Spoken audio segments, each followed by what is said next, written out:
Android bubbles on your iMessage group chats. There's a reason they are there, but stay tuned to the end. I'm going to show you how to get iMessage on Android.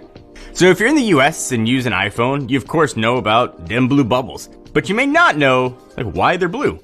They're blue because you're actually texting with iMessage, and it's a totally different protocol than traditional, really old SMS, which is going to show up as green.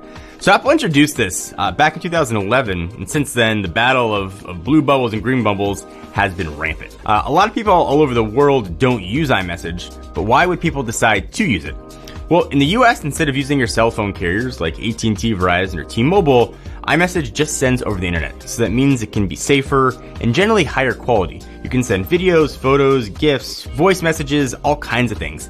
And it's fully encrypted end-to-end, so nobody, even Apple, can gain access to what you are sending. iMessage is a great service, and it's really gained a ton of popularity. So you're probably saying, if it's so great, what's the problem, John? Well, iMessage only works on Apple products. So as long as you are messaging someone else with an iPhone, for example, everything else is fine. But as soon as you try to message someone not on an Apple product, like an Android phone for instance, you're going to get that green bubble. And this just means that you're messaging over SMS and through your cell carrier. Not a huge deal, but the problem arises when you try to use a lot of the fun features of iMessage. So the most basic is a group message. If you try to add a non-iPhone to a group message, oftentimes it won't work, the messages won't go through because it won't be able to send through iMessage. The person on the Android side won't get that message. Another issue is sending photos. Because SMS is super old tech, it actually outdates the smartphone. Oftentimes photos won't send, or it'll be crazy low quality. Another issue is obviously with tapbacks. This is the fun and easy way to respond to a message by reacting to it rather than just typing a response. On the iPhone, you get that reaction that pops up, like a thumbs up or a heart.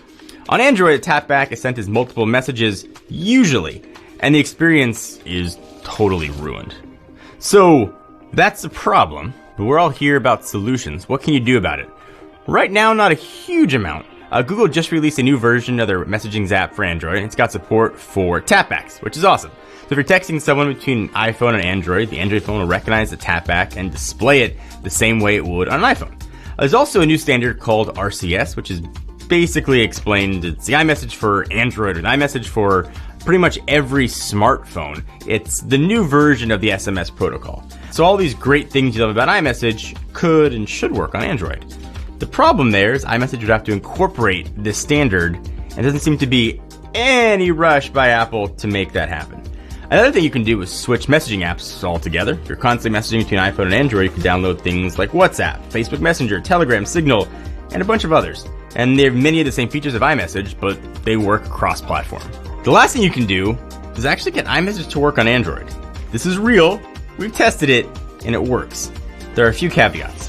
First, you need a Mac to act as a server. And because iMessage works in the cloud, you need a way to transmit the messages to your Android phone, and the Mac right now is the only way to do this. Once you've got that, there are a few apps you can download. One's called AirMessage. Just download it to your Mac and install it. It'll run in the background and transmit your iMessage to an Android phone. Download AirMessage app on Android phone, and it should just be up and running. Because this is kind of quote, hacked together, not official, it likely won't be perfect. First of all, you need the Mac to always be running, so if it goes to sleep or turns off, your messages won't go through. Also, sometimes you'll find that even if everything is supposed to be working, it's just not.